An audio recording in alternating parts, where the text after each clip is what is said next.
Welcome back to the Dialogue Den. So, the secret engine driving America's economic boom. So, the U.S. economy is growing at a stunning 3.3% pace, but it's happening in a way that nobody ever expected. It's not just that we're innovating and producing more, it's also because of a powerful strategic shift in how we trade with the whole rest of the world. So, how is this possible that a change in global trade is supercharging our own economy? In this episode, we're going to break down this incredible economic performance, explain why the headline number is a sign of American resilience, American innovation, and reveal what truly signals for your financial future. So let's talk about the foundation of our strength, okay? When you see a headline that the U.S. economy grew at a blistering 3.3% rate in the second quarter of 2025, it's a powerful sign of a comeback. That's right, comeback. Especially after a slight dip in the first quarter, a number that paints a picture of a robust, healthy economy. It shows businesses are firing on all the cylinders, everything they've got. Hiring is strong. People are confidently going out there to purchase homes. Again, even though interest rates are too high, still. And to be fair, the signs of strength are everywhere. Consumer spending, the main engine of the U.S. economy, accelerated at a respectable rate of 1.6%. People are confidently buying again, helped by easing inflation, of course, and lower tariffs that give wallets more power, spending power back to the consumers and customers. Even more impressive in this surge is the business investment, which revised way up, showing 5.7% growth. This isn't just companies buying new desks. This is a massive wave of spending on infrastructure of the future, specifically things like structures, equipment, intellectual property. In other words, all relating to artificial intelligence. Companies are pouring hundreds of billions of dollars into AI development, making a clear bet on the future of American productivity, American innovation. So on the surface, the story is pretty clear. Consumers are spending and businesses are investing in a tech revolution. That means the economy is booming. But that's not even the most impressive part of the story. Let's start talking about the secret engine. That's a trade masterclass. When you look under the hood of that impressive number of how much the economy grew by, you find a powerful factor that takes the story from good, really good, to even great. The single biggest reason for this boom was a massive strategic drop in one specific variable: imports. In the second quarter of 2025, imports plunged to nearly 30%. Now, how does buying less from other countries make our own economy look like it's growing? Well, it is. To understand this, we need to take a quick look at how GDP, or gross domestic product, is calculated. Think of GDP as the nation's total economic report card. Remember when you used to come home and you had that one class that you kept failing, or the one class you didn't really work that well in, and you tried to get that F to make that F a B? I know that was my case. But anyway, the basic formula is GDP equal consumer spending plus business investment plus government spending plus exports minus imports. That minus sign is key. Imports are subtracted because they represent money leaving the country. Get out of here. Here's the money I'm throwing away. And value that was produced somewhere else. So let's use an analogy. Imagine your household is its own little economy, which it is. We all have our own baselines. We all have our own budgets. We all have our own bills and deadlines and saving goals. So that's your domestic production. Now let's say you spend money on groceries, a new car, a vacation, family vacation even.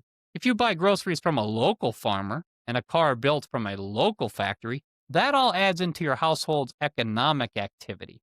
But if you buy that TV that was made from, let's say, China, I'm not picking on them, but it happens, that money leaves the household's economy. So to accurately measure what your household actually produced, you have to subtract the money you spent on that imported TV. The exact same logic applies to the whole country at a much bigger scale, of course. When we buy fewer foreign cars, electronics, or clothes, that subtraction from our GDP gets smaller and smaller and continues to get smaller. And when you subtract a smaller number, the final result is the GDP gets bigger. In this case, it got a lot bigger. That's a staggering 29.8% drop, round it to 30, in imports single-handedly boosted GDP growth by more than 5 percentage points. You heard me right. 5 percentage points. Think about that for a second. Step back. This strategic shift that turned purchasing into a good quarter into an extraordinary one, a great one that blew past expectations. Now, this is an example of American ingenuity at work. So if failing imports supercharged our growth, what is the next question? Why did it drop so significantly? Was it a coincidence? No, it wasn't, not at all. It was the result of smart, forward-thinking American businesses navigating ahead through, let's call it, a dynamic global trade environment. Liberation Day, tariff policy. Throughout late 2024 and early 2025, businesses do what they do best. They contingency plan. They plan for these type of things. It's American resolve, American ingenuity. They planned for these shifts in trade policy, and they did something perfectly logical. They built up the inventories, plain and simple. In the first quarter of this year, companies proactively imported goods to get ahead of the tariffs, and they massively stockpiled those inventories. This caused a temporary surge in imports, which, because of GDP formula, was the key reason the economy appeared to shrink by 0.5% in Q1. Businesses were playing the long game, preparing for the future. Then the genius of the strategy became clear. In the second quarter, having already secured their supply chains and getting a leg up on the competition, these same businesses strategically reduced their foreign orders, built up the inventory, less dependent on other countries' orders, less dependent on their imports. They had the inventory they needed, so they could cut back down on buying from abroad. This is what caused imports to plummet, to collapse, and our GDP to soar. I think we want to see that a lot more these days. This is a sign of a fundamentally strong and adaptable economy. And frankly, it's the strongest we've seen in quite some time. It's like a brilliant chess player saying several moves ahead. The activity shows incredible agility, and what we're seeing is the result of savvy business planning. The 0.5 contraction in Q1 was the setup, and the 3.3% boom in Q2 was the payoff. If you want to average out the growth for the first half of the year, you get a solid 1.4% baseline. Baseline, mind you. That misses the real story, the incredible agility of American businesses to turn trade policy challenges, trade policy shifts into strategic advantage, culminating into a massive economic boom. Hey, so if you find this kind of deep dive into the real strength of the U.S. economy valuable, take a second and hit that like and subscribe button. We're on a mission to get to 250 followers. Help us in this mission. So let's break down the pillars of a new economy. What would this new economy look like that's currently working? So when we look past the headlines and we see all the components and what's the true state of the U.S. economy, when we really look at what economists call real final sales to private domestic purchasers, this is a core metric of consumer and business spending. We see rock solid growth at 1.9%. That provides a powerful, extremely powerful foundation for a boom. First, there is consumer spending. Its growth steadily with resilience. After a tough period of high inflation, people are feeling relief and spending with confidence. This steady spending provides the durable baseline that our economic strength is made for. Second is the genuinely strong business investment we are seeing. We're seeing massive business investment. This strength is focused on where it matters most, the future. The boom is almost entirely software, R&D, and equipment related to, you guessed it, artificial intelligence that we love talking about on the podcast. Major tech companies are leading the world, planning to spend over, get this, $400 billion in the coming year on AI infrastructure. This is creating a massive tailwind for American tech sector and high-skilled jobs. This isn't a lopsided recovery. It's a forward-thinking strategy into the future, into the new economy. Meanwhile, this private sector-led boom is so powerful that it's thriving even in other areas, like government spending and exports have temporarily leveled off. They've just about evened out. So the real picture isn't just a number. It's an economy with a solid foundation, a rock-solid foundation of consumer spending and world-leading investment in the technologies of tomorrow. That 3.3% headline is a number reflection of this deep underlying strength. So for all of us on the podcast, all of us listening to this episode, what does this mean for us? So Perseverance Pioneers, understanding that the drivers behind this 3.3% boom is critical because it helps you prepare for the opportunities that are coming for you, for your job, for your money, and for our country. So first, let's think about these factors. The Federal Reserve. Normally, if the Fed saw a 3.3% growth number, they'd be thinking about raising the interest rates. But now, with inflation under control, they have the flexibility to support this ongoing expansion. And the consensus is that the Fed may be on track to cut interest rates later this year. Why? Why do you ask? Because they see the same data that we all do.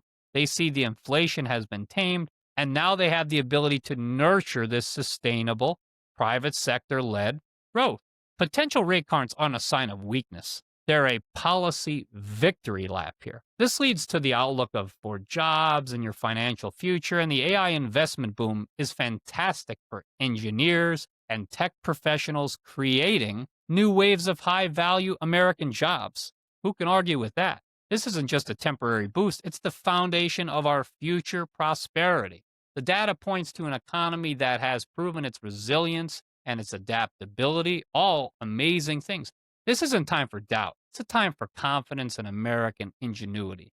This bizarre boom is really a signal of our underlying strength, which is the American people, the spirit of the American people, and our ability to turn global uncertainty into domestic advantage. For you, this means a time for optimism.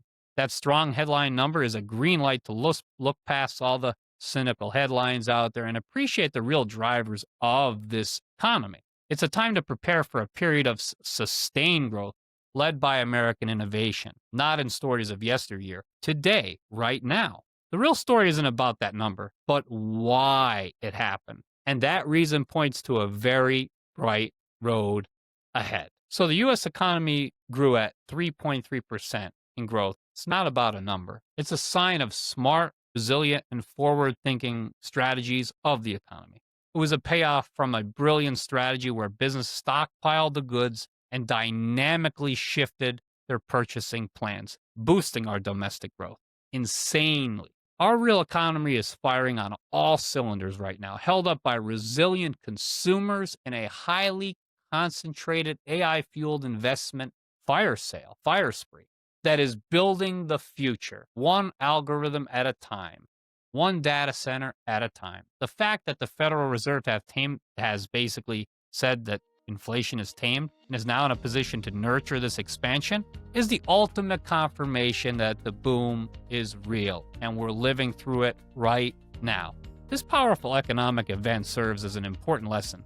Headline numbers can often signal a much deeper story of American resolve. Understanding that reality is the key to navigating a prosperous financial future. So what are your thoughts on all this? Do you feel this economic growth and what parts of the American success story resonate mostly with you? And what are you excited about in the economy of tomorrow? Thanks for watching.